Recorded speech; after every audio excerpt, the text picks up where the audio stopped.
अस्सलामुअलैकुम। Of camera stories के एक न्यू एपिसोड के साथ मैं हूं Mazhar Malik. Thank you so much and love you so much. अब सबके प्यार भरे फीडबैक का कैसी रही आप लोगों की उम्मीद कमेंट सेक्शन में ज़रूर बताइएगा, क्योंकि मैं हमेशा आपकी ईद के लिए दुआ गो होता हूं। तो ईद का तीसरा दिन क्या गुजरा, अभी भी असरात तो बाकी हैं, तो फिर कहानी भी ऐसी होनी चाहिए जो ईद के हवाले से हो, अच्छी लगे कि हाँ ये भी एक ईद का गिफ्ट था, ईद का तोहफा था। क्योंकि जब ये कहानी मैंने सुनी तो मुझे भी इतनी ज़्यादा अच्छी लगी। उम्मीद है आप लोगों को भी पसंद आएगी। मैंने ग्रुप बनाया है टेलीग्राम पे। कुछ लोगों ने मुझसे सवाल पूछा है कि आप व्हाट्सएप पे ग्रुप क्यों नहीं बना रहे, टेलीग्राम पे क्यों बना रहे हैं। व्हाट्सएप पे मैंने पहले भी एक ग्रुप बनाया था, तो वहाँ पे लोग एक दूसरे के मोबाइल नंबर देख सकते हैं। तो फैमिलीज़ भी बहुत ज़्यादा मुझसे ग्रुप में ऐड थी, तो कुछ इस तरह की बातें बीच में नजर आई कि किसी ने किसी को पर्सनल मैसेज कर दिया नंबर देख के। तो मुझे लगा नहीं, ये मेरी रिस्पॉन्सिबिलिटी होती है सारी, क्योंकि लोग मेरे ऊपर ट्रस्ट करते हैं, तो इसलिए मैंने उस ग्रुप को ही डिलीट कर दिया। टेलीग्राम एक ऐसी जगह मुझे बताई गई है जहाँ पे आप अपना मोबाइल नंबर छुपा देते हैं, कोई भी देख नहीं सकता। तो ये बेस्ट जगह है, वहाँ पे मैंने ग्रुप बनाया है ताकि सब लोग उसमें आएँ, कोई किसी को खुद से पर्सनल जाके मैसेज ना कर सके। मकसद है मुझसे रब्ता करना चाहते हैं तो वहाँ पे आप सब मुझसे रब्ता कर सकते हैं। MAZHARMALIKAFFICIAL मज़हर मलिक ऑफिशियल के नाम से टेलीग्राम पे मेरा ग्रुप मैंने बनाया हुआ है। आप उसमें ज्वाइन कर सकते हैं और मैं वहाँ पे डेली इंशाल्लाह वहाँ पे टाइम देता हूँ। तो आपका भी कोई सवाल होगा तो वहाँ पे आपको उसका जवाब मिल जाएगा। आज की जो कहानी है, इमरान बलोचिस्तान से जिनका ताल्लुक़ है, उन्होंने ये कहानी भेजी है। तुर्बत का इलाका है बलोचिस्तान में जहाँ की ये कहानी है, और ये कहानी है जिसका पूरा नाम था गौस बख्श। उसको सब गौसू कहते थे। गौस बख्श से गौसू क्यों उसका नाम पुकारा गया, कहानी में आपको समझ आ जाएगा। अयूब खान ये वालिद था गौस बख्श का। अयूब खान ने उस दौर में जहाँ पे लोग बहुत कम तालीम हासिल करते थे, उसने ना सिर्फ तालीम हासिल की थी बल्कि वो बाहर से पढ़ के आया था। घर के अंदर दौलत थी, पैसे की किसी चीज़ की कमी नहीं थी, क्योंकि ये जो अयूब खान का बाप था वो भी एक पढ़ा लिखा शख्स था और ज़मींदारा था। बहुत ज़मीनों के अलावा काफ़ी खुदा ने धन दौलत दी हुई थी। ना सिर्फ ये एक पढ़ी लिखी फैमिली थी बल्कि बहुत ज़्यादा पैसे वाली भी फैमिली थी। तो यूँ अयूब ने भी पढ़ा, और अयूब की जब शादी हुई तो उसके यहाँ 2 बेटे 2 बेटियां और 5वां फिर एक छोटा छोटा बेटा हुआ, गौस बख्श। क्योंकि वो खुद पढ़ा लिखा शख्स था, तालीम की अहमियत से वाकिफ़ था, तो अपने बेटों और दोनों बेटियों को उसने पढ़ने के लिए बाहर भेज दिया। उनमें सिर्फ गौस बख्श ही ऐसा था जिसका पढ़ाई में दिल ही नहीं लगता था। सब बच्चों ने 10वीं तक वहीं पे ही पढ़ा था और उसके बाद बाहर चले गए थे। गौस बख्श ना सिर्फ बाप का लाडला था, वहीं पे लाड प्यार ने ऐसा बिगाड़ा कि तालीम की तरफ ना गया। दिल का बहुत अच्छा था, बस एक गलती उससे ज़िंदगी में हुई कि तालीम की तरफ नहीं गया। यूँ बच्चे जवान हो गए। अयूब खान जहाँ अपनी इस शादीशुदा ज़िंदगी से बहुत खुश था, वहीं पे अल्लाह ने उसको बेटे और बेटियां भी अता की थी, लेकिन फिर भी एक लड़की थी, ऐसी लड़की जिससे बहुत प्यार करता था। वो उससे इतना प्यार करता था कि उसकी ख्वाहिश थी उससे शादी कर सके, और यही इजहार उसने अपने बाप से किया। अयूब खान के बाप ने जब ये बात सुनी तो सर झुका के सुनता रहा, और उसके बाद सर उठाया और कहा, आज मुंह से ये बात निकाली है, दोबारा कभी ये बात मुंह से मत निकालना। मैंने आज तो तुम्हारी बात सुन ली है, तुम्हारी ज़ुबान पे कभी ये लफ्ज़ ना सुनो। बस यही बीवी है, यही बच्चे हैं, इसके अलावा कोई शादी मत करना। और बीवी के कानों तक भी ये जब बात पहुंची तो बीवी भी एक बड़े ख़ानदान से आई थी, अमीर घराने की थी, नामवर घराने की बेटी थी जो इस घर में ब्याह के आई थी और अयूब खान की बीवी थी। उसने कहा, अयूब खान, मैंने तुम्हें हर वो ज़िंदगी की ख्वाहिश खुशी पूरी की है लेकिन तुम सोतन लेके आओ, कहीं और भी उसको रखो, मैं ये बर्दाश्त नहीं करूँगी। इसलिए बेहतर यही है दिल से शादी का ख्याल निकाल दो, वरना अगर फिर भी चाहते हो तुम्हारी उस लड़की से शादी हो जाए तो ठीक है, फिर मुझे तलाक दो, मैं अपने घर चली जाती हूँ अपने बच्चों को लेके, तुम उसको ब्याह के इस हवेली में ले आना। बाप का और बेगम का फैसला सुनकर अयूब खान ने शादी का तर्क कर दिया, दिमाग से ही निकाल दिया कि बीवी के होते हुए और बाप के होते हुए वो शादी नहीं कर सकता। वही लड़की जिससे अयूब खान शादी करना चाहता था, जिससे प्यार करता था, कुछ अर्सा तो इंतज़ार करती रही, लेकिन उसके बाद भी उसकी भी शादी हो गई।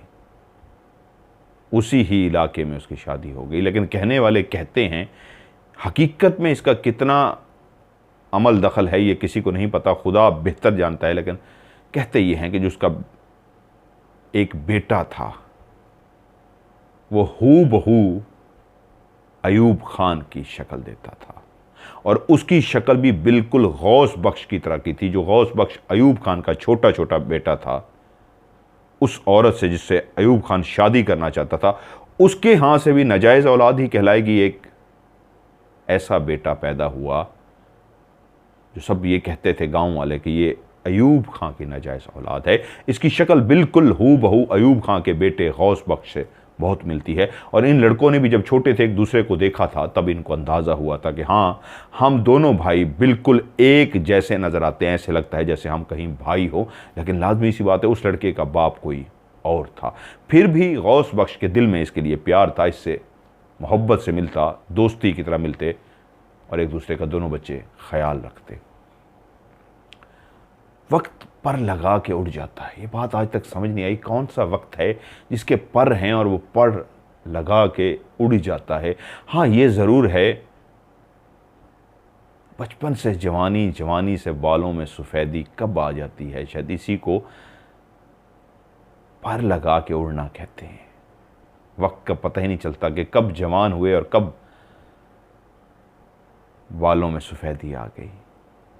ऐसा ही हुआ, बच्चे भी पढ़ के आ गए, पहले दादा अल्लाह को प्यारा हो गया, बच्चे जवान होते गए, यहाँ तक कि बाप ने अपने होते हुए बच्चों की शादियां भी कर दी।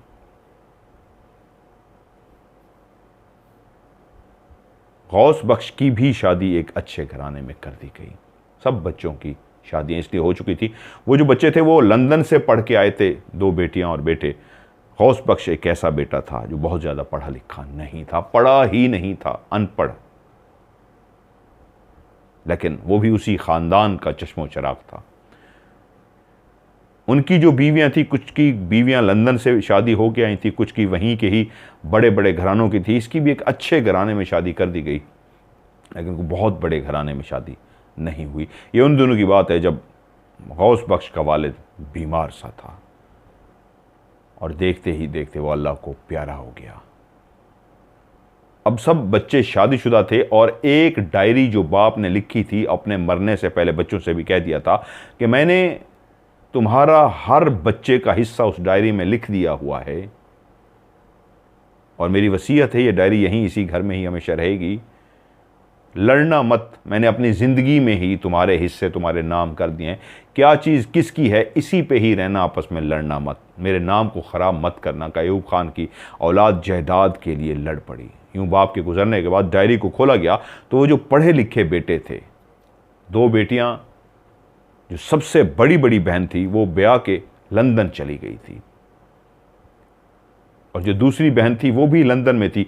सिर्फ अब 3 बेटे ही यहाँ पे थे, सबसे छोटा गौस और उससे 2 बड़े। उन दोनों भाइयों ने डायरी को खोला और उनके दिल में मैल आया। उन्होंने भाई से कहा, अब्बा ने जो कुछ भी जायदाद है वो सारी की सारी इस तरह बांटी है कि बाकियों भाइयों को, बेटियों को, सबको इस तरह दिया है।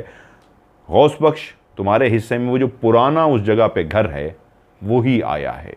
हमें नहीं पता अब्बा ने ऐसा क्यों किया, लेकिन अब्बा ने ऐसा ही लिखा है। गौस बख्श इतना पढ़ा लिखा तो था नहीं, अनपढ़ सा बंदा था। बाप अपनी ज़िंदगी में ही सबको बराबर हिस्सा तकसीम कर गया था, लेकिन बेटों ने रद्दो बदल करके तालीम का फ़ायदा उठाते हुए दिल में मैल जो आया बाहर रह गया है, सब कुछ ले लिया और गौस बख्श को एक कच्चा सा पुराना बना हुआ, जो कच्चा तो नहीं कुछ पक्का कच्चा पक्का घर बना हुआ था, उसको दे दिया पुराना सा कि अब्बा ने ये तुम्हारे लिए छोड़ा है। वो हवेली से निकला, उसी पुराने से घर में शिफ्ट हो गया और वो जो बड़ी हवेली थी उसमें वही उसके बेटे रहना शुरू हो गए। वो चाहते तो अपने भाई को साथ रख सकते थे, वो बहुत बड़ी हवेली थी, बहनें वैसे भी बाहर थीं, लेकिन उन्होंने भाई को पुराने से घर में भेज दिया। वो फिर भी खुदा का शुक्र अदा करके वहां पे रहना शुरू हो गया। उसके हिस्से में गाय भैंसे जितने भी जानवर थे कुछ भी नहीं आया था। एक गाय भाइयों ने उसको कहा था अब्बा ने तुम्हारे नाम किया, और वो पुराना सा घर, वो एक गाय को लेके अपनी बीवी बच्चों को लेके उस घर में शामिल हो गया। ये वो दौर था जब ससुराल से कभी मदद नहीं मांगी जाती थी, बहुत बड़ी बलोचों में बेइज्जती समझी जाती थी। अब क्योंकि वो सारे पढ़े लिखे थे इसलिए उनको उनके नामों से पुकारा जाता था। ये जो गौस बख्श था अब ये गौसू गौसू कहलाने लगा। अब उसको सब गौसू कहते थे। पहले तो वो जैसे कैसे अपने उस घर के अंदर गुजारा करता रहा। वो जो उसने गाय पाल रखी थी, उसको मिली थी, उसके हिस्से में आई थी, उसका दूध कुछ बेचता, कुछ बच्चों को पिलाता, जैसे कैसे गुजारा करने लगा। लेकिन हालात बदतर से बदतर होते गए। हालात इतने बदतर हो गए कि एक दिन उठा और अपने भाइयों की हवेली पहुंचा और कहा मेरे हालात बहुत ख़राब हैं, मेरी मदद कीजिए। भाई ने कुछ अनाज, कुछ गंदम, कुछ चावल, इस तरह की जो मदद कर सकते थे भाई को दे दिया। वो लेके आया, फिर से अपना गुजारा करना शुरू हो गया। फिर से हालात ख़राब हुए, दूसरी दफ़ा फिर भाई के पास, दूसरे भाई के पास पहुंचा, उसने भी इसी तरह मदद कर दी। जब वो तीसरी दफ़ा अपने भाइयों के पास पहुंचा मदद के लिए कि मेरे हालात फिर से ख़राब हैं, आप मेरे भाई हैं, मेरी मदद करें, तो अंदर से उसकी बीवी की आवाज़ आई, ये क्यों मुंह उठा के हमारे घर आ जाता है हमारे बच्चों का रिस्क छीनने के लिए? इसको कहो मजदूरी नहीं कर सकता, ये खुद नहीं कमा सकता। ऐसी जली कटी बातें उसके कानों तक पहुंची कि उसी वक्त उसने सुन लिया, भाई के मुंह की तरफ देखा और एकदम से खड़ा हो गया, जैसे कह रहा हो भाई मैंने सुन लिया और मैं जा रहा हूँ। और वहाँ से चलता हुआ अपने घर पहुँचा। वो आखिरी दिन था जिस पर उसने फ़ैसला कर लिया था कि अब दोबारा कभी ज़िंदगी भर में इस घर में नहीं जाऊँगा। आज मुझे ऐसे ताने मारे गए हैं कि मैं इनके बच्चों का रिस्क छीने आ जाता हूँ। इनके पास तो खुदा का दिया सब कुछ है, उसमें से थोड़ा सा ही मुझे अगर दे देते हैं, जहाँ पे 200-300 बोरी पड़ी हुई है, वहाँ पर अगर एक बोरी मुझे दे देते हैं तो इससे क्या फ़र्क पड़ता है। लेकिन ऐसे ताने मारे गए थे जो बहुत दिल को चीरने वाले ताने थे। फिर वो कभी भाई की तरफ मदद लेने नहीं गया। घर में हालात और जब ख़राब हुए तो समझ ही ना आई क्या करूं। बीवी परेशान, बच्चे घर में मौजूद थे। तब उसको किसने कहा मजदूरी करो। अब उस इलाके में मजदूरी भी नहीं मिलती थी। कभी किसी ने अपना कोई कच्चा सा घर बनाना होता था तो ये मजदूर के तौर पे वहाँ पे पहुँच गया। हैरान थे। अयूब खान का बेटा गौस बख्श, जो अब गौसू हो चुका था, मजदूरी करने के लिए पहुँच गया। तो उन्होंने कहा खान हम आपको क्या मजदूरी दें? उसने कहा भाई मैं कोई खान नहीं हूँ, बच्चों का पेट पालना है, मैं इस सर पे तगारी उठाऊंगा। और उसने वहाँ पे मजदूरी की। उस घर को बनाने में वो मजदूर के तौर पे काम करता रहा। उसको मजदूर की आखिर में दिहाड़ी दे दी जाती है, उसको दिहाड़ी मिलती है और वो जाके बच्चों को खाना खिलाता। अब उस गाँव में कितने ऐसे घर थे जो रोज़ तैयार होते थे। कुछ अरसा फाकों में गुजर जाता, कुछ अरसा उसका गुजर बसर उस मजदूरी से होता। इतना गुजर बसर कि वो सिर्फ पेट भर के रोटी मुश्किल से खा सकते थे। वो भाई जो बचपन में उससे मिलता था, वो जो अयूब खान का बेटा कहलाया जाता था, नाजायज़ औलाद, वो पूरी फैमिली कराची मलीर में शिफ्ट हो चुके थे। वो भी अब जवान हो चुका था, वो भी अब शादीशुदा था, उसके भी बच्चे थे। ये बात गौसू को भी पता थी कि बाप इससे शादी करना चाहता था और ये जो है लोग कहते हैं ये भी अयूब खान का बेटा है, तो मेरा तो भाई हुआ। वो मलीर से गांव पहुंचा। वो गुजर रहा था कि उसकी निगाह गौसू पे पड़ी तो उसने देखा वो एक थाल है जो मिट्टी से भरा हुआ है, और वो सर पे उठा के नंगे पांव एक मिस्त्री के पास जा रहा है। वो रुक गया और आके पूछा, ये क्या कर रहे हो? उसने कहा, मैं मजदूरी कर रहा हूं। उसने कहा, यही तो मैं हैरान हुआ हूं, तुम और मजदूरी, ऐसा क्या हुआ? उसने उसको बिठा लिया और उसको बताया कि तुम लोग तो कराची चले गए थे, अब्बा फौत हो गए। अब्बा ने वसीयत जो लिखी थी उस वसीयत के हिसाब से मेरे हिस्से में एक घर सा आया और एक गाय सी आई, और पूरी बैठ के हिस्ट्री बता दी कि ये हालात हैं, घर में फाके चलते हैं, मुझे नहीं पता, मेरे बच्चे बहुत भूखे होते हैं। इस गांव में वैसे भी जो गौस बख्श था अब वो गौसू कहलाता है। वो जो मिस्त्री भी मुझे सरदार और खान कहते थे, अब वो भी मजदूर की हैसियत से इज्जत नहीं करते। गांव में कोई भी मुझे इज्जत की निगाह से नहीं देखता। भाइयों ने भी मुंह मोड़ लिया है, भाभीयों ने ऐसे ताने मारे हैं कि अब उस हवेली से भी गुजरते हुए डर लगता है कि कहीं फिर से देख के कोई ताना ना मार दे। दिल मेरा टूट चुका है, अब तो मरने को जी चाहता है। उस भाई ने कहा, कराची में मेरा एक घर है बहुत बड़ा, मेरे साथ चलो, मैं तुम्हें वहाँ पे किराए पे घर लेके देता हूँ। वहाँ पे गुजर बसर कम से कम तुम्हारी अच्छी हो जाएगी। वहाँ पे काफ़ी काम है करने को, यहाँ पे तो कुछ भी नहीं है, ज़ाय हो जाओगे तुम। गौस अपने बच्चों को लेके उसके साथ कराची मलीर पहुँच गया।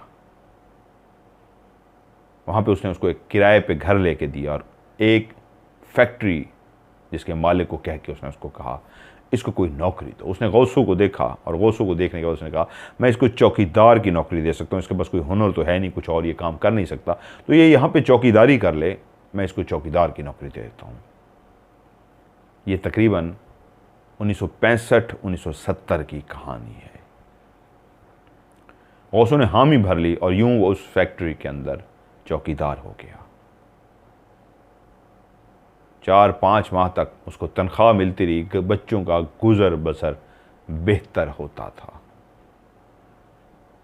वो ईमानदारी से चौकीदारी करता था, लेकिन रात एक ऐसी भी आई, अंदर के कुछ लोग मिले हुए थे या ऐसा कुछ आपस में गठजोड़ था कि उन्होंने देख लिया था ये जो गौसू है बहुत ही सादा सा बंदा है, इसको चक्कर देना आसान है।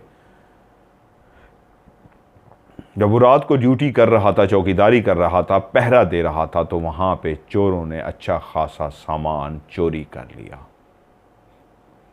जब सुबह मालिक पहुंचा और पता लगा कि सामान चोरी हो गया है, तो उसने गौसू को बुलाया और कहा, ये सामान कैसे चोरी हुआ? उसने कहा, जी मैं तो अपनी ड्यूटी पे मौजूद था, मैंने तो किसी को आते हुए नहीं देखा। तो मालिक ने कहा, इसका मतलब है तुम भी उनके साथ मिले हुए हो, तुम भी इस चोरी में शामिल हो। वो सचायाँ गवाहियाँ हल्फ देने लग गया कि मैं ऐसा नहीं हूँ, खुदा जानता है मैं ऐसा नहीं हूँ, मैंने चोरी नहीं की, क्योंकि उसको डर पड़ गया था मालिक कहीं उसको पुलिस के हवाले ना कर दे। लेकिन मालिक जानता था ये शख्स चोरी नहीं कर सकता, लेकिन उसने फिर भी उसको कहा, मुझे ऐसे चौकीदार को नहीं रखना जिसके होते हुए भी चोरी हो जाए तो मैं क्या करूँगा, जाओ तुम्हारी छुट्टी। अब वो अपने घर पहुंचा। घर के अंदर सेविंग तो थी नहीं, जो कुछ उस चौकीदारी से तनख्वाह मिलती थी वो तो राशन आ जाता था, खा जाते थे। घर के अंदर फाके आना शुरू हो गए। हालत यहां तक आना शुरू हो गई कि 2-2 दिन घर के अंदर खाने को कुछ नहीं होता था। उसके अंदर, उसकी बीवी के अंदर इतना था कि वो जो उनको कराची लेके आया था उसके घर नहीं गए कि क्या सोचेंगे कि अब हमारे ऊपर ये बोझ बन रहे हैं, मांगने के लिए आ गए। उसकी खुददारी इतनी थी कि उसके पास भी नहीं गया, काम ढूंढता रहा, काम नहीं मिला, यहां तक कि 4 दिन हो गए, घर में कुछ भी नहीं था। और उसकी सबसे छोटी बेटी जिसका नाम जमीला था, वो बहुत ही हसीनो जमील थी। बच्चों में सबसे ज़्यादा जिसको अल्लाह ने हसीनो जमील बनाया था वो जमीला थी, और सबसे छोटी भी थी। भूख से उसकी बुरी हालत थी, वो रोए जा रही थी। वहीं पे नौकरी ढूंढते ढूंढते एक शख्स ने उसे कहा, एक फैक्ट्री है जो बन रही है, काफ़ी बड़ी है, वहाँ पे नौकरी करोगे? उसने कहा हाँ, मैं नौकरी करने को तैयार हूँ, मैं करूँगा। उसने कहा लेकिन एक मसला है, वहाँ पे जो भी नौकरी करता है वो रात को वहाँ पे रुकता नहीं है, फ़ौरन चला जाता है। सुना है वहाँ पे कोई हवाई मखलूक है या क्या है, उसको टिकने नहीं देती, वो छोड़ के भाग जाता है। क्या तुम नौकरी कर लोगे वहाँ पे? उसको वो अपनी रोती बिलखती बेटी जमीला याद आ रही थी, जो 4 दिन से भूखी थी, सिर्फ पानी पे गुजारा था। बीवी ने कुछ नहीं खाया था, उसने भी कुछ नहीं खाया था, बाकी बच्चों ने भी कुछ नहीं खाया था। उसके आगे कौन सी हवाई मखलूक, कौन सी उसके आगे खौफ डर, उसके आगे तो ये था खुदा का वास्ता है किसी तरीके मुझे नौकरी दे दो। उसने कहा हाँ मैं कर लूँगा। उसको लेके मालिक के पास गया। उसने कहा, मालिक को बताया कि ये नौकरी करना चाहता है। तो मालिक ने कहा मगरिब के टाइम तुम्हें आना होगा और सुबह तक वहीं पे रहना होगा। ये लो चाय की एक केतली, पत्ती, चीनी, दूध, तुम्हें चाय का सामान भी मैं दे रहा हूँ, वहीं पे रात को चाय भी पीते रहना, लेकिन नौकरी छोड़नी नहीं, कर लोगे? वो बोला हजूर मैं कर लूँगा। और यूं पहली रात मगरिब होते ही वो वहाँ पे पहुँच गया। ये एक बड़ी सी फैक्ट्री थी जो बन रही थी। एक चारपाई वहाँ पे पड़ी थी और उसी के साथ चाय बनाने के लिए सामान रखा हुआ था, जहाँ पे वो चाय अपनी बना सकता था। उस फैक्ट्री में पहुंचा ये सोचते हुए कि ज़िंदगी कहाँ से कहाँ ले आई, कहाँ बाप था, क्या अयाशियाँ थी। गौस बख्श से गौसू हुआ, भाइयों ने मुंह मोड़ लिया, घर में फाके आए, इस उम्मीद पे कराची में कमाने पहुंचूंगा, कुछ कमा के बच्चों को खिलाऊंगा। अब यहाँ पे भी फाके पड़ रहे हैं। अल्लाह अल्लाह करके मुश्किल से यह नौकरी मिली है, बस तनख्वाह मिल जाए, मैं बच्चों का पेट पाल सकूं। वो आज भी भूखा था। रात हुई, तकरीबन ये कोई 10 बजे का टाइम था। वो जिस जगह पे उसकी चारपाई पड़ी थी और बैठा था, उसी के बिल्कुल पीछे रोशनी नहीं थी। थोड़ी सी दूर आगे एक हाल 2 बने हुए थे और उसके साथ एक कमरा बना हुआ था, वहाँ पे रोशनी लगी हुई थी। जिस जगह पे बैठा था घुप अंधेरा नहीं था, लेकिन थोड़ी थोड़ी रोशनी यहाँ पे थी। रात के 10 बजे का टाइम था। वो उस चारपाई पे बैठा हुआ था कि उसको एक औरत के हंसने की आवाज़ आई। वो एकदम से चौंका और उसी तरफ देखा जिस तरफ से आवाज़ आ रही थी। तो ऐसी आवाज़ थी जैसे औरत बहुत खुश है और ऊंचा कहका लगा रही है। उसके सामने फैक्ट्री के बनने का जो सामान था, सरिया पड़ा हुआ था, बजरी पड़ी हुई थी, ईंटें पड़ी हुई थी। मटेरियल जो होता है फैक्ट्री में उस वक्त जो लगा रहे थे वो मटेरियल, वो सारा सामान होता पड़ा हुआ था। और उनको डर यही था कि रात को कोई चोरी करके ना ले जाए, क्योंकि सारा सामान वहाँ पे फैक्ट्री का वो जो बन रही थी, बनने के जो सामान होता पड़ा था, इसलिए उनको चौकीदार की ज़रूरत थी। लेकिन उसको जब कहका सुनाई दिया, उसने कहा यहाँ पे औरत, रात के इस पहर औरत का कहका। उसने कहा मुझे क्या करना। वो चुप करके अपनी चारपाई पे बैठ गया। थोड़ी ही देर गुजरी थी कि फिर से किसी के हंसने की आवाज़ आई। उसने चौंक के देखा, वो जो इस दफ़ा हंसी थी वो एक नहीं 4-5 औरतें थीं, जैसे लड़कियां कहका लगाती हैं, शरारती कहका, जैसे किसी को देख रही हों और देखने के बाद एक शरारती सा कहका लगाती हैं। तो ऐसा एक शरारती सा कहका था जो इस दफ़ा दूर से नहीं, उसके बिल्कुल पास से था। उसने एकदम मुड़ के देखा कि ये कौन मुस्कुराया है। पीछे कोई भी नहीं था। वो बहुत दिलेर भी नहीं था, लेकिन इतना बुज़दिल भी नहीं था कि उठ के भाग जाता। हाँ, उसकी पाँव की जंजीरें, वो उसके बच्चे थे, वो गुर्बत थी, वो रोटी थी जिसके कमाने के लिए वो बैठा हुआ था। वो कुछ भी करने को तैयार था। पीछे उसकी लड़कियों का कहका सुनाई दिया था। वो फिर भी चौंका ज़रूर, देखा, लेकिन फिर सीधा होके बैठ गया। मुझे नहीं लेना देना इनसे, हंसता रहे जो भी है। अभी उसको बैठे हुए मजीद 1 घंटा ही हुआ था कि एक छोटा सा पत्थर उड़ता हुआ आया और उसकी गोद में आके गिर गया। उसने देखा ये मुझे किसने एक पत्थर मारा है।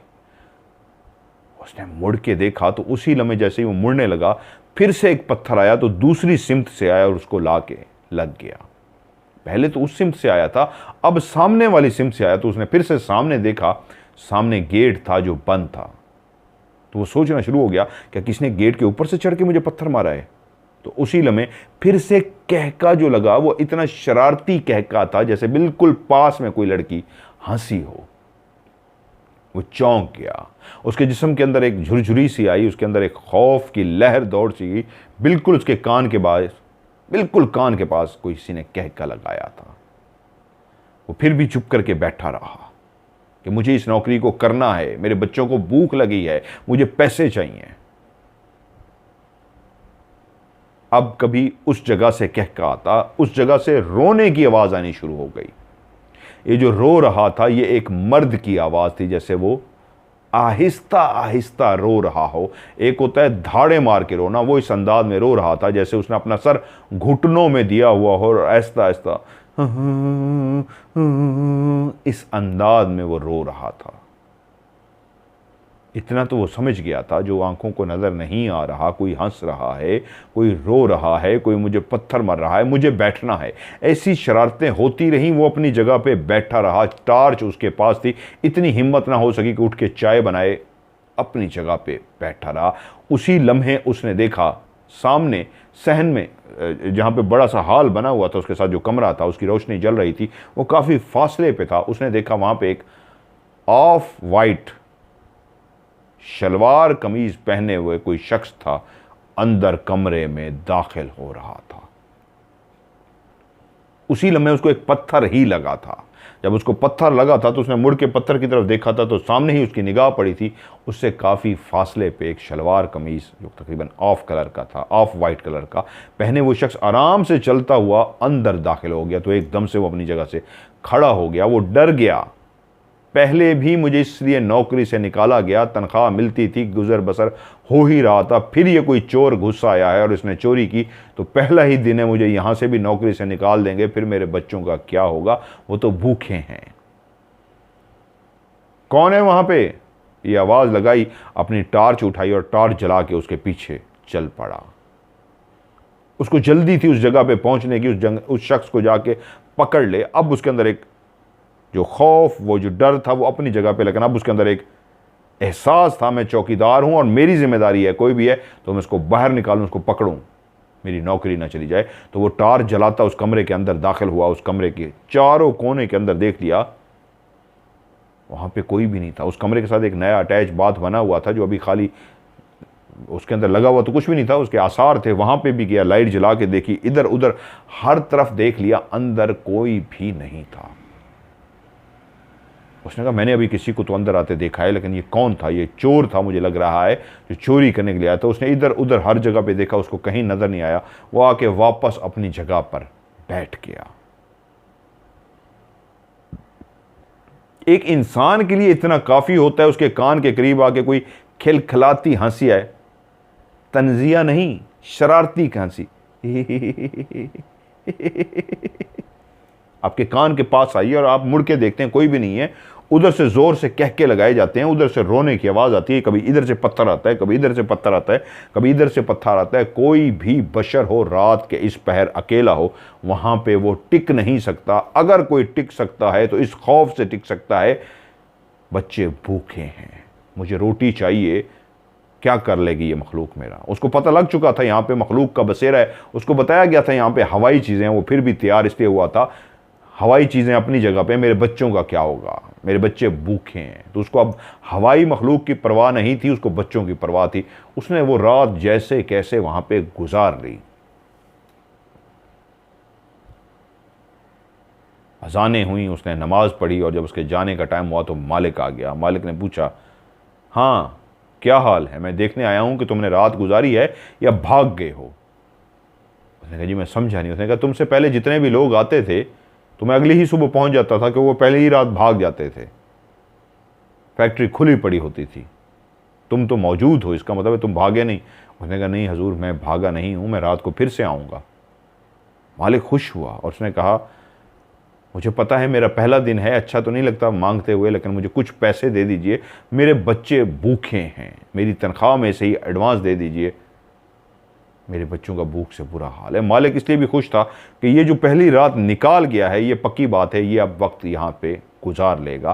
तो मालिक ने खुश होकर उस वक्त एक नोट निकाला, उसको पकड़ा दिया, ये लो, अपने बच्चों के लिए खाना लो। वो खुशी खुशी घर पहुंचा क्योंकि उसके हाथ में खाना था। वो खाना लेके गया, उसने बीवी बच्चों के साथ बैठ के खुद भी खाना खाया। वो जो पैसे मिले थे बहुत कम थे, थोड़े से पैसे थे, उससे ज़्यादा दिन तो गुजारा नहीं हो सकता था। 3-4 दिनों में ही पैसे ख़त्म हो गए। वो कंजूसी करके खा रहे थे क्योंकि अभी तनख्वाह मिलने में काफ़ी टाइम था। उन्होंने अपनी तरफ से बहुत कंजूसी की थी, लेकिन पेट की दोजक को तो भरना ही भरना होता है, बच्चों को तो कुछ देना ही देना था। पैसे ख़त्म हो गए और घर के अंदर फिर से गुर्बत नाचने लगी। फिर से घर के अंदर गुर्बत घुस गई और ऐसी घुसी कि कुछ समझ ही ना आए क्या करूं। फिर वही फाके शुरू हो गए। ये तीसरा दिन था। उसकी बेटी छोटी जमीला रोए जा रही थी, रोए जा रही थी। भूख से उसका बुरा हाल था। बाहर निकला रिश्तेदार तो कोई थे नहीं, जो 1-2 ताल्लुक वाले बने थे, उनसे कहा मेरी मदद कर दो, तनख्वाह आएगी मैं पैसे दे दूंगा, मेरे पास पैसे नहीं है। उनमें एक गरीब दोस्त था जिसके अपने पास भी बहुत कम पैसे थे। उसने पैसे उसको थोड़े से जो उसके पास थे उसने उसको दे दिए। उसने बाहर से पकी पकाया पकोड़े इस तरह की चीज़ें ली, खुद नहीं खाया, बीवी और बच्चों को खिला के इस तरह एक्टिंग करता रहा जैसे मैं भी खा रहा हूँ। थे ही नहीं इतनी खाने वाले, जैसे कैसे उसने उनको दे दिए। बच्चों को खाना खिला दिया और फिर से अपनी ड्यूटी पे पहुंच गया।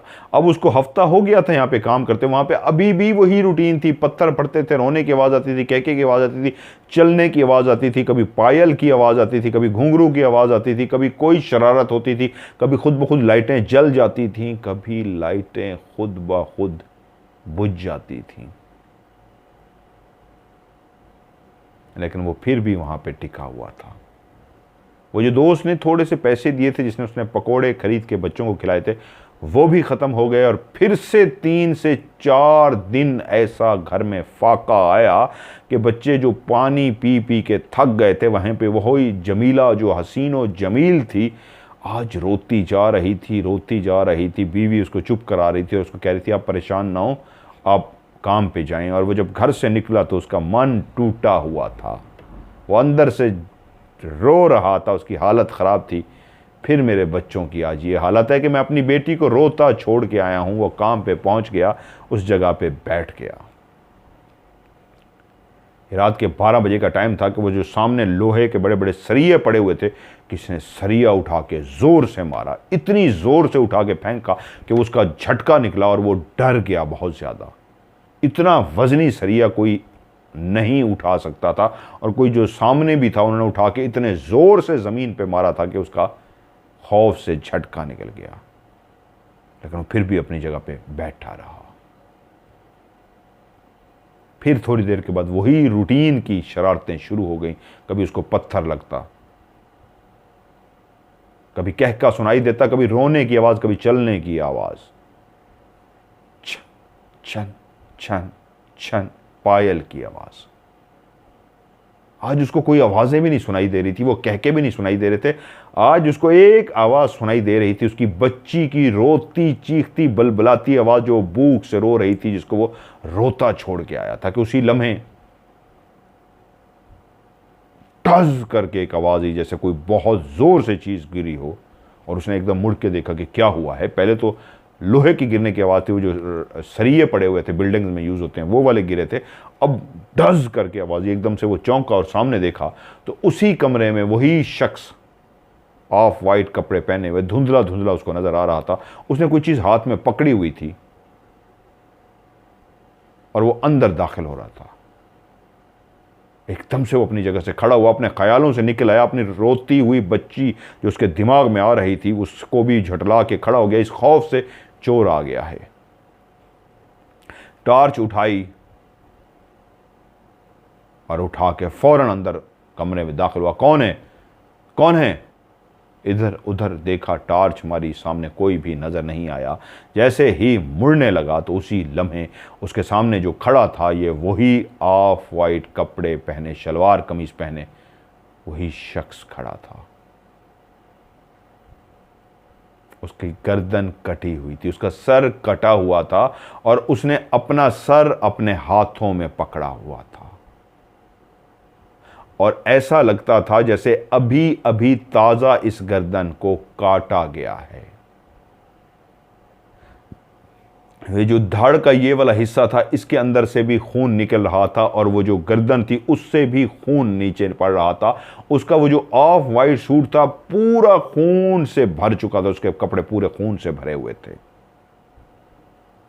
कितना खौफनाक मंजर होगा कि रात को आप अकेले हैं, वहां पे जिन्नात हैं, आप उनको जानते बूझते भी इग्नोर करें हैं तो मैं क्या करूं, लेकिन आपके सामने ही एक शख्स खड़ा हो जिसकी गर्दन कटी हो, सर कटा हो और उसका सर उसके बाजू में हो, उसके हाथों में हो और उससे खून के फौरे निकल रहे हों, उसके पूरे कपड़े आपके सामने ही खून के फौरे निकल रहे हैं और उसके पूरे कपड़े खूनो खून हैं। उसने एक निगाह उस सर की तरफ देखा तो उसकी आंखें बंद थी, वो कटा हुआ सर था।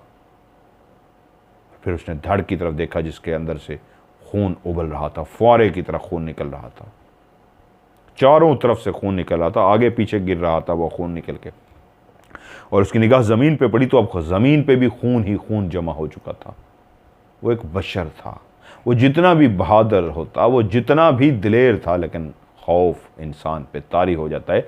उस पर बिल्कुल कुछ लम्हे के लिए खौफ सा तारी हो गया। वो शख्स खड़ा उसको देखता रहा, उसके बाद मुड़ा और उसके सामने चलता हुआ दरवाजे की तरफ जाने लगा। वो जैसे ही दरवाजे की तरफ जाने लगा तो उसी वक्त पीछे से किसी ने शीशा, बहुत बड़ा शीशा उठा के ज़मीन पे इतनी ज़ोर से पटका कि उसका और पहले से ज़्यादा झटका निकल गया।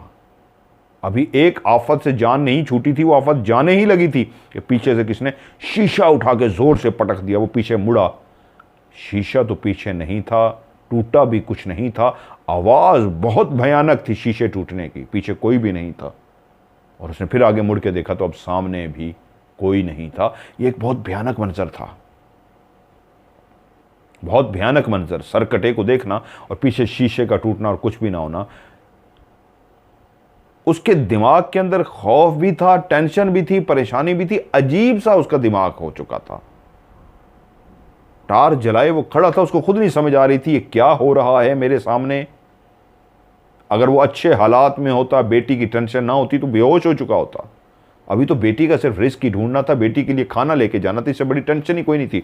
वो 2 कदम आगे बढ़ा, जहां पे खड़ा हुआ था, एक टांग आगे रखी, जैसे ही कदम उसने आगे रखा तो फिर आगे से वही सर कटा सामने आकर खड़ा हो गया, इस अंदाज में जैसे उसने रास्ता रोक लिया हो कि बाहर नहीं जा सकते।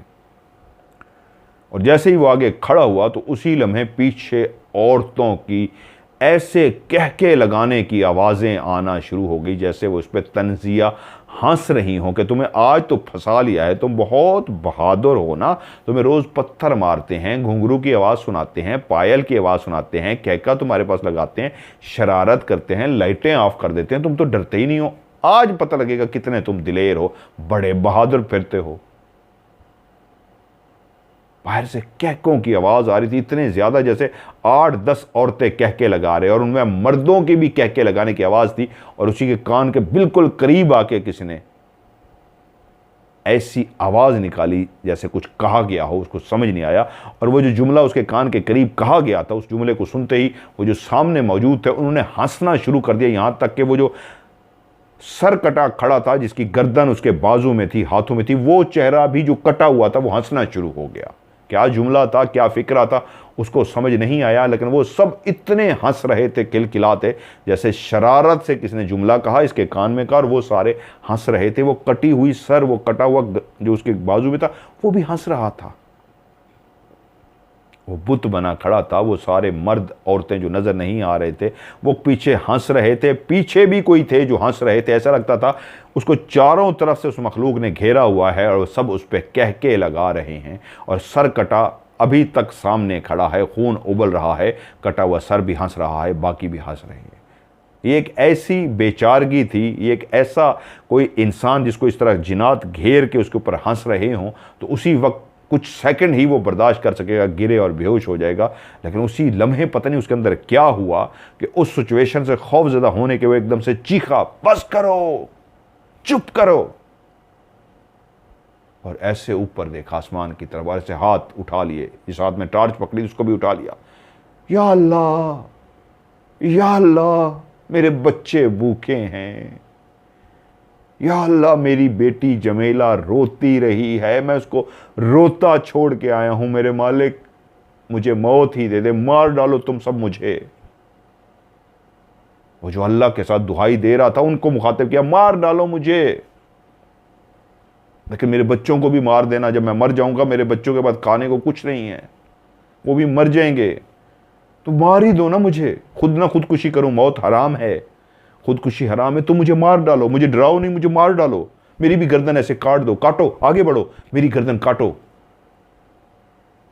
मेरे बच्चों को भी जाके मार देना, मेरी बीवी को भी मार देना। सब कुछ छिन गया मेरा। गौस बख्श था, मैं गौसू हो गया। भाइयों ने, सब दुनिया कहती है मेरा सब कुछ ले लिया, भाइयों ने मेरा सब कब्जा कर लिया, मैंने क्या कुछ नहीं किया। आज वो टूट गया था, आज उसका रब्त ऐसा बना था, ऐसा बहक गया था, ऐसा वो लरस गया था, ऐसा वो टूट गया था कि रोई जा रहा था और जिन्नात सामने खड़े हंस रहे हैं और वो उनको सुनाई जा रहा है, मारो मुझे। जिंदगी ने आज ऐसे मकाम पे खड़ा कर दिया, या अल्लाह, मैं टूट गया हूं। यहां तक कि वो रोते रोते घुटनों के बल जमीन पे बैठ गया और धाड़े मार के रोना शुरू हो गया। जब वो अल्लाह को मुखातिब कर रहा था और रोते रोते जमीन पे गिरा और घुटनों के बल रोना शुरू किया, तो वो जो सब हंस रहे थे, शरारतें कर रहे थे, शीशे तोड़ रहे थे, एकदम से ऐसे सन्नाटा छा गया जैसे कोई वहां पे इस बशर के अलावा, गौसों के अलावा कोई था ही नहीं। वो बोलता रहा, वो घुटनों के बल रोता रहा, जैसे गुबार था उसके अंदर आंसुओं का जो ऐसे दरिया बन के बही जा रहा था। वो रोता रहा और उसके बाद जैसे ही उठा तो सामने कोई भी नहीं था। उसको नहीं पता कब गायब हो गए, कब आवाज़ बंद होगी। वो तो अपनी आप में ऐसा रोए जा रहा था, उसको किसी चीज़ का होश नहीं था। वो तो उनको कह रहा था मारो मुझे, उसको डर कैसा। उसको तो वो जमीला याद थी जो रोती रही थी।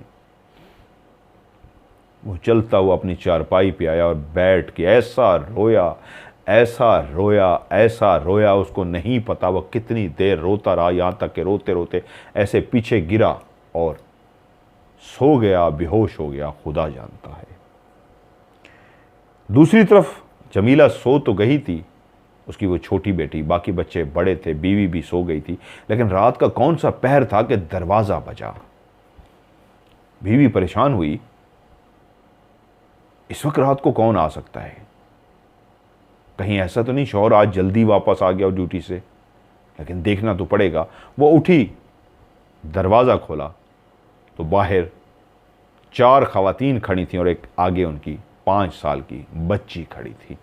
उन खवातीन ने इंतहाई महंगे महंगे कपड़े पहने हुए थे, जेवरात पहने हुए थे, और उस बच्ची ने भी, जो 5 साल की बच्ची आगे खड़ी थी, उसने भी महंगे कपड़े पहने हुए थे।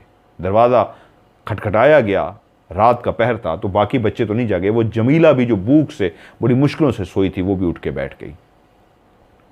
उन्होंने कहा जी बताइए। उन्होंने कहा जी हम आपके हमसाए हैं, हमारे यहाँ फंक्शन है, तो वहाँ पे खाना तैयार हुआ है, तो सब घरों में हम खाना तकसीम कर रहे हैं।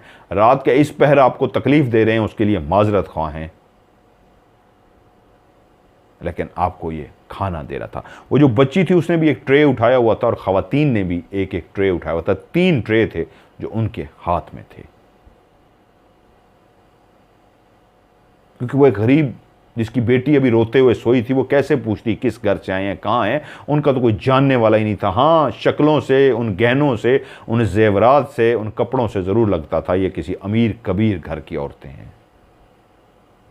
तो आगे से हट गई, जैसे कह रही हो आई अंदर। तो वो छोटी बच्ची जिसका नाम नाज था, उसने भी ट्रे उठाया और आगे बढ़ी। तो उसी लम्हे वो जो जमीला थी वो उठ के कमरे से बाहर आ चुकी थी। वो अपनी आंखें मल रही थी कि रात को कौन आया है, इस पर क्या बातें हो रही हैं। भूख से वो मुश्किलों से सो तो गई थी, अभी तक भूख ख़त्म नहीं हुई थी, और उसके नाक ने उसी वक्त एक खुशबू सूंघी जो बहुत ही ज़बरदस्त लजीज खाने की खुशबू थी। उस बच्ची ने आके ट्रे जमीला को पकड़ाया और कहा ये लो। उसके ऊपर एक रेड कलर का कपड़ा पड़ा हुआ था। कहा ये लो, खाओ, ये तुम्हारे लिए है।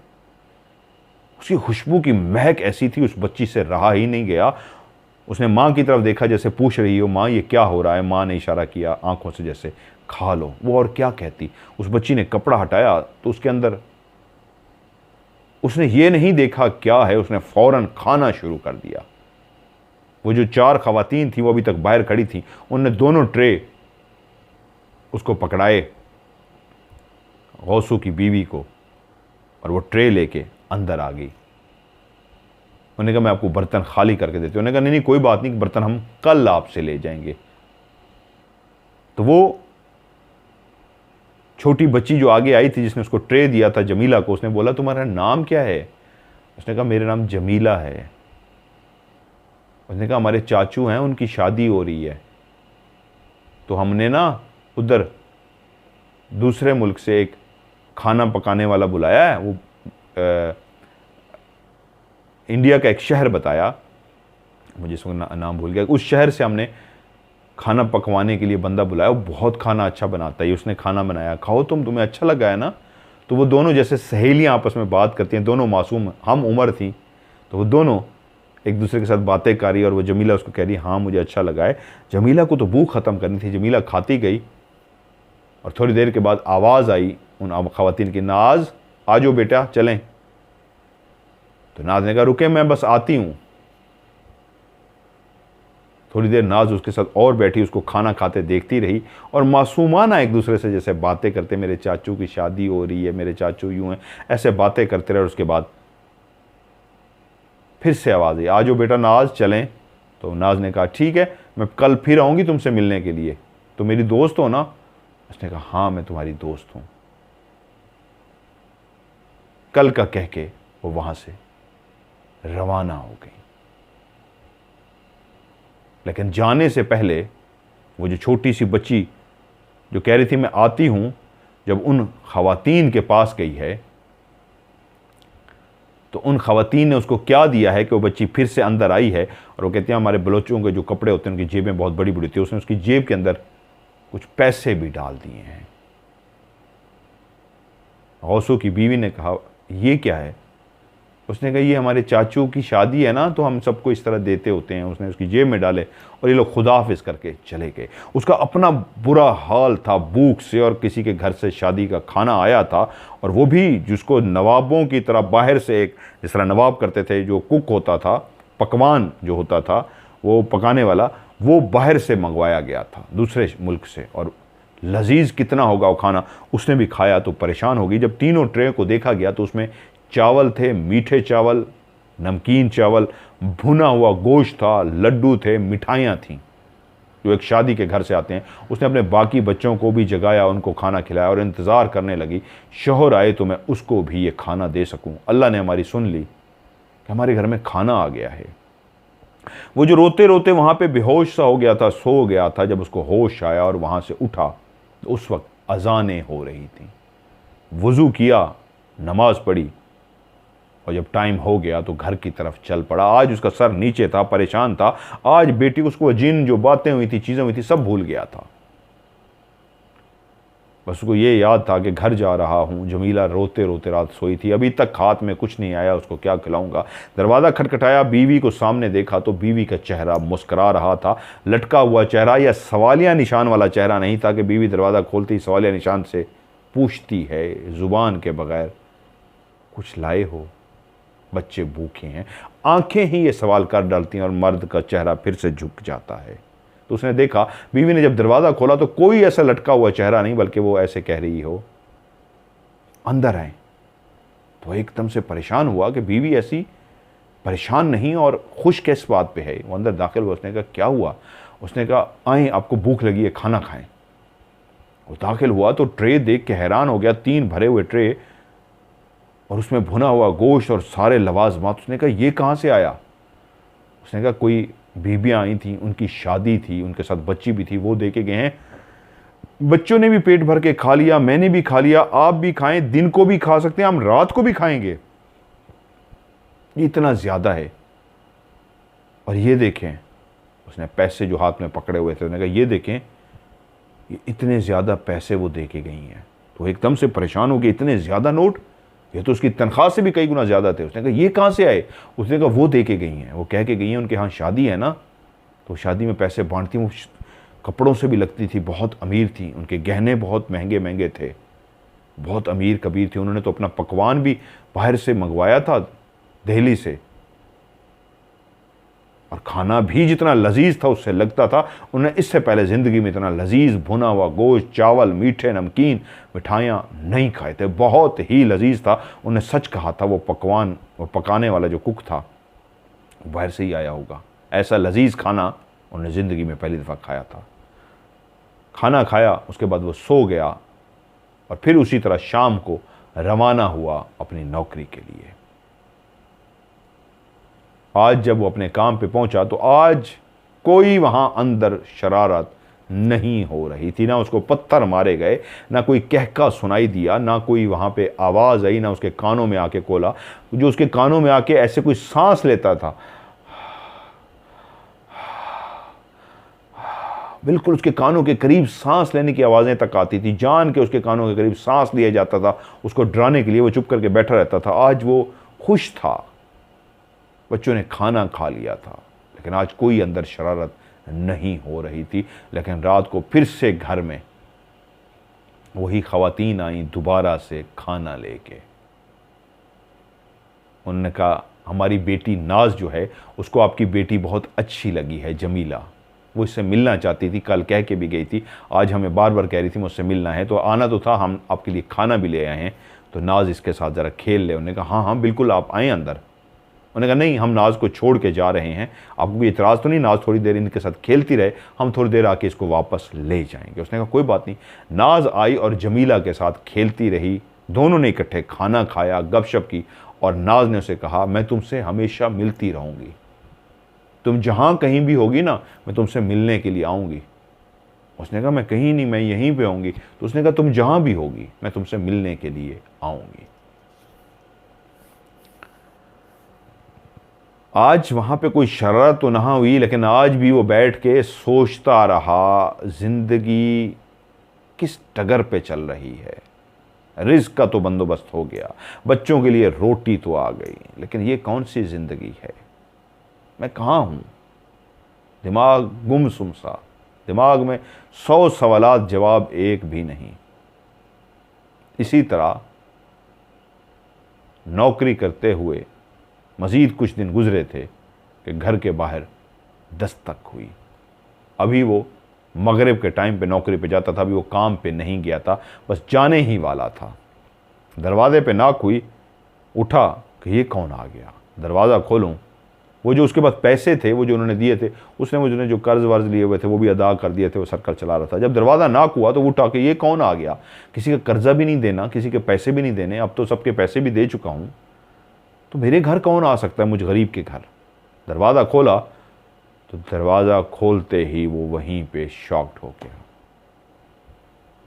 उसकी आंखें खुली की खुली रह गईं। उसको अपनी आंखों पे यकीन नहीं आ रहा था। उसके गरीब खाने पे सामने उसकी बड़ी बड़ी बहन, जो उससे बहुत प्यार करती थी, जिससे मिले भी उसको कई साल हो गए थे, वो सामने खड़ी थी। जब बाप मरा था वो तब लंदन में थी, नहीं आ सकी थी, किसी मजबूरी के तहत वो उसके सामने खड़ी थी। उसको कुछ देर तक देखता रहा, जैसे समझ ही ना पा रहा हो कि मैं क्या करूं, ये कैसे मेरी बहन मेरे घर के दरवाजे तक आ गई है।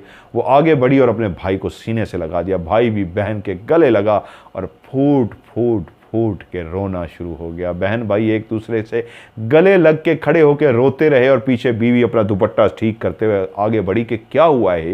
ये मंजर देख के हैरान रह गई कि बहन भाई एक दूसरे के सीने लगे हुए हैं और फूट फूट के रो रही हैं। तो उसने वहीं पे कहा, प्लीज़ अंदर तो आ जाइए।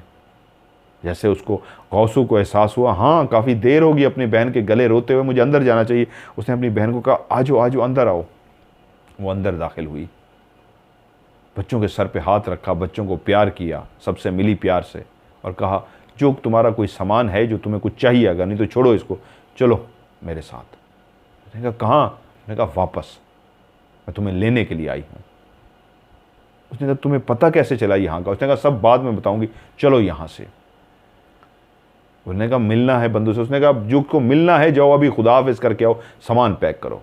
उसकी गौसों की बीवी ने, जो कुछ थोड़ा बहुत सामान था बाकी छोड़ दिया। उसकी बीवी ने कहा नहीं, ये बड़ा सामान नहीं चाहिए, छोड़ो इनको, बस कोई कीमती चीज़ है ऐसी जो बहुत ज़रूरी, उठाओ वरना फेंक दो ये सब, और ये लोग किराया दो जो तुम्हारे घर का किराया है।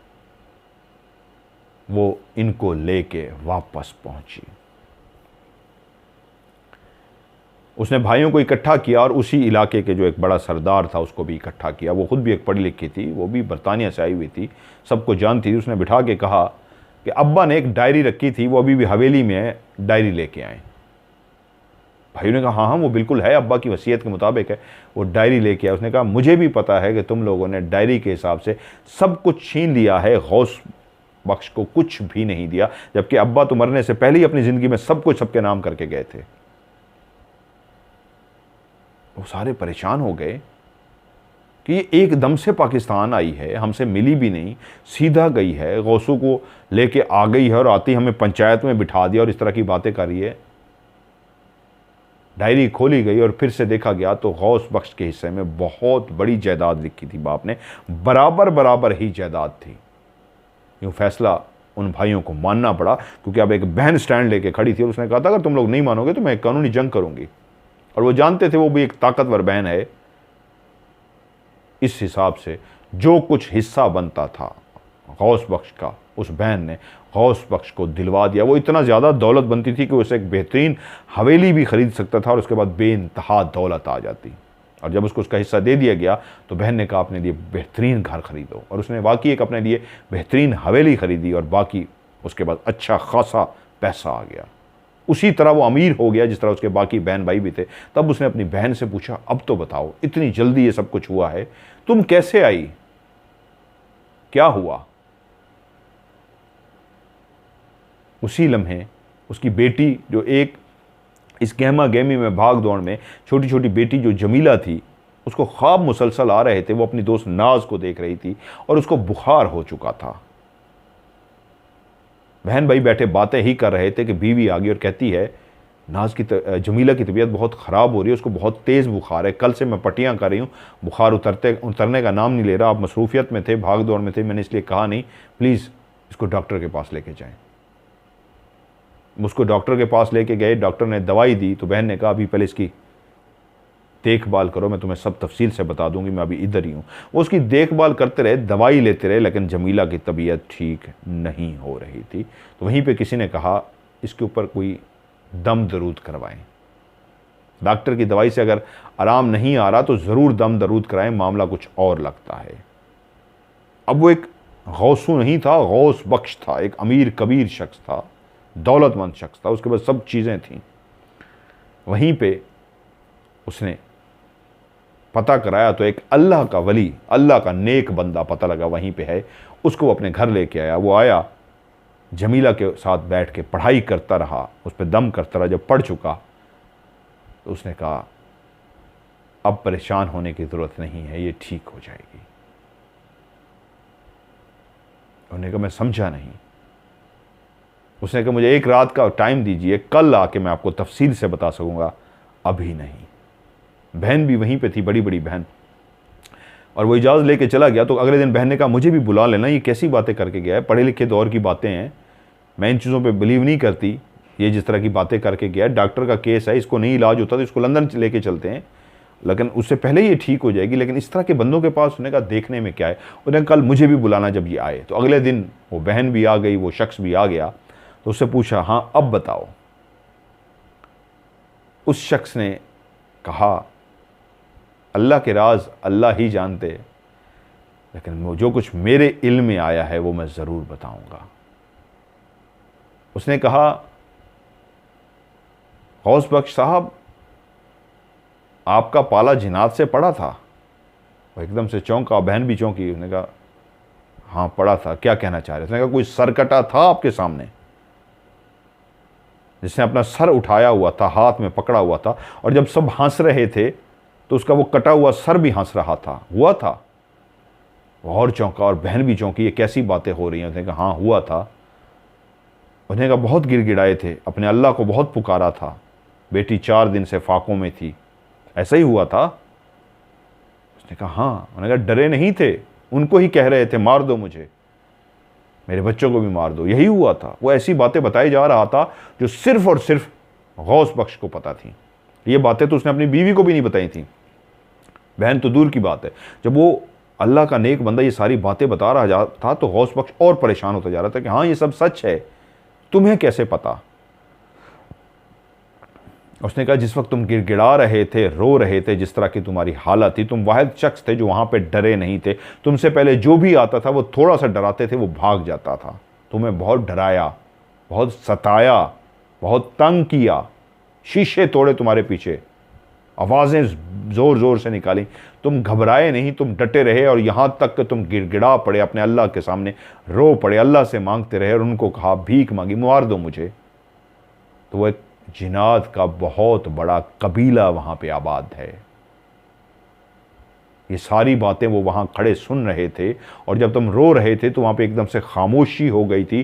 खामोशी तो हो गई थी लेकिन वो फ़ौरन अपने कबीले के सरदार के पास उसी लम्हे पहुँचे थे और उनको ये सारी सूरत हाल बताई थी कि इस शख्स के साथ क्या गुजरी है। तुम अपने भाइयों का भी रोना रो रहे थे कि मेरे भाइयों ने ये किया मेरे साथ, मेरा सब कुछ लूट लिया, गौस बख्श से मुझे गौसू बना दिया। तुमने अपनी सारी ज़िंदगी की बातें उनके आगे रोते हुए गिड़गिड़ाते हुए खोल दी थी ना। उसने कहा हाँ। तो उसने कहा वही थे जो औरतों और बच्ची का रूप धार के तुम्हारे घर गए थे। सरदार ने ही जिनात का, जो कबीले का सरदार था, उसने ही कहा था जाओ इसके घर में फौरी तौर पे अभी खाना दे के आओ। तुमने जो खाना खाया था वो कहीं दिल्ली से आए हुए किसी कुक ने नहीं पकाया था, वो जिनात का पकाया हुआ खाना था जो तुम्हारे घर में भिजवाया गया था।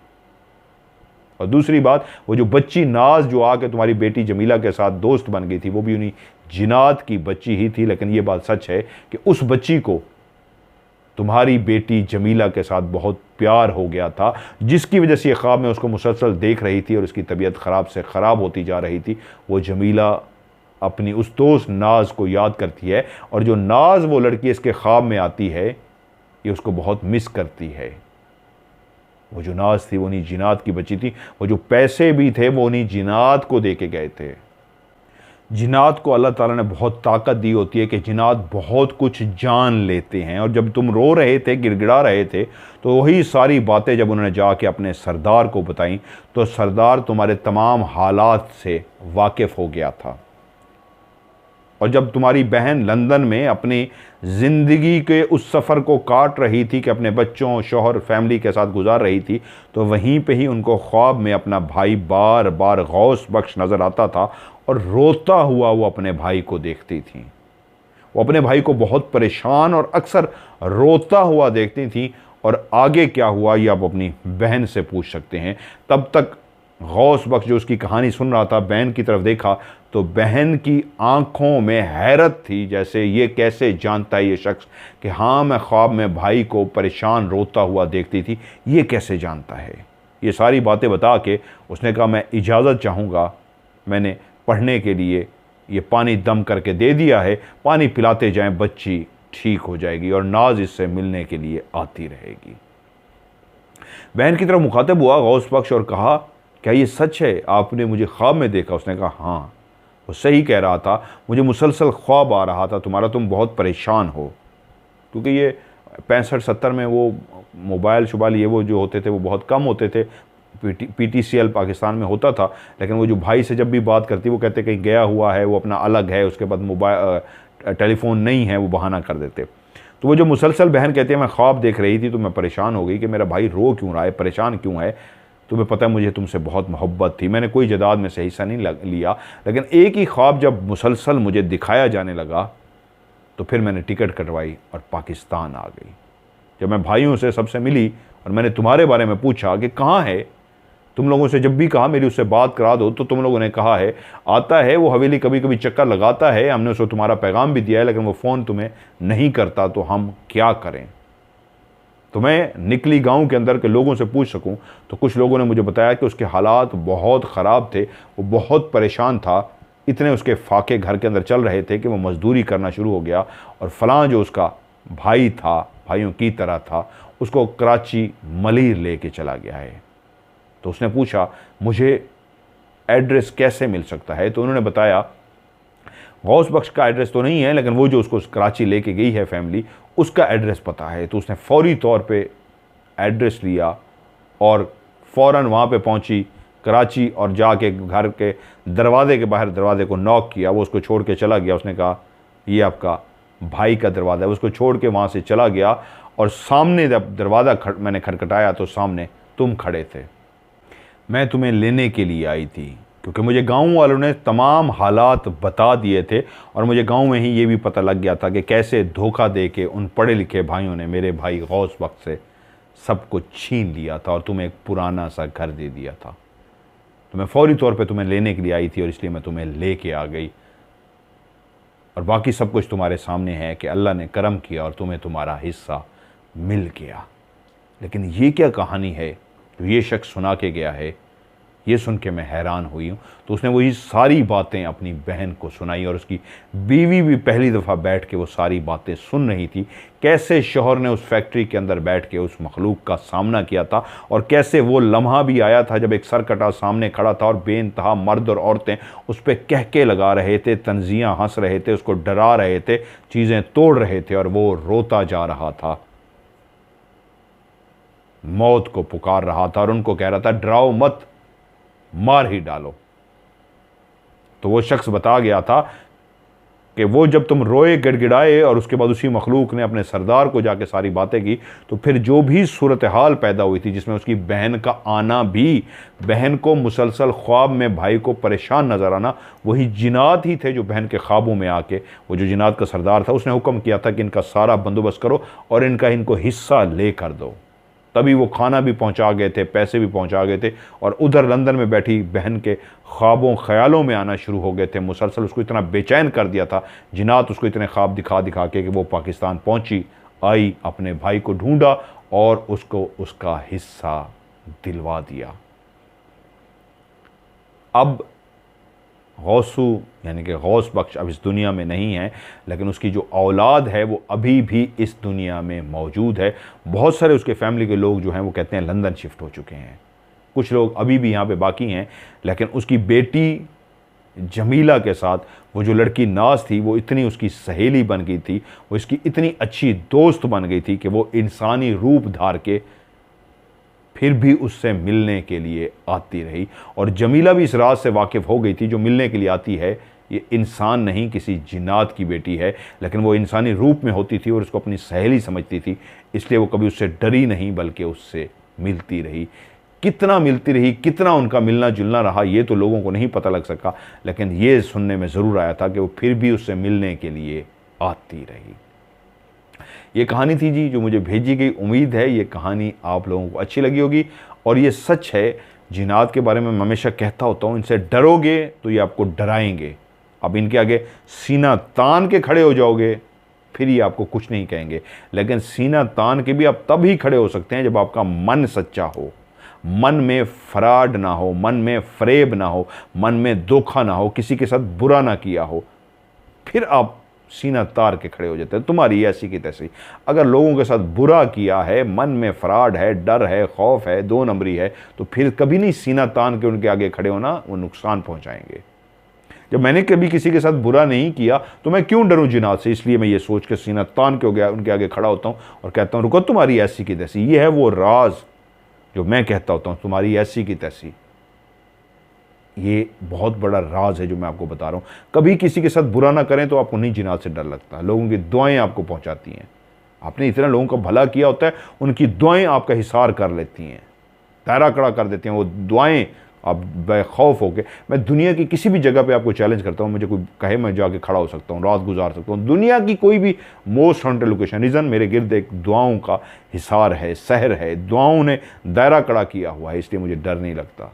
मन सच्चा है, मन में झूठ नहीं है, इसलिए जिन्नात से डरा ना करें, दोस्त बनाया करें इनको। मेरे ये दोस्त हैं और बहुत सारे राज हैं, अभी मेरे अंदर भी बहुत सारे राज दफन हैं जो इंशाल्लाह इसी ऑफ कैमरा स्टोरी में वो भी कभी ना कभी आहिस्ता आहिस्ता इंशाल्लाह आपको सुना भी दूंगा और हो सकता है मिलवा भी दूं, यहीं बैठे हुए मिलवा भी दूं जो यहाँ पे हलचल कर रहे होते हैं। तो ये थी आज की कहानी। आप भी अपनी कहानियाँ मुझे भेजिए और वॉइस मैसेज भी रिकॉर्ड करके भेज सकते हैं, कहानी लिख के भी भेज सकते हैं, लेकिन दोनों सूरतों में वॉइस मैसेज रिकॉर्ड करें या कहानी लिख के भेजें। आखिरी लफ्ज़ आपका लाजमी होना चाहिए स्टोरी, STORY इंग्लिश में या उर्दू में लिखें या फिर लिख दें OCS, O for of, C for camera, S for story, इसके शॉर्ट बनते हैं ऑफ कैमरा स्टोरी के OCS, ये लिख दें।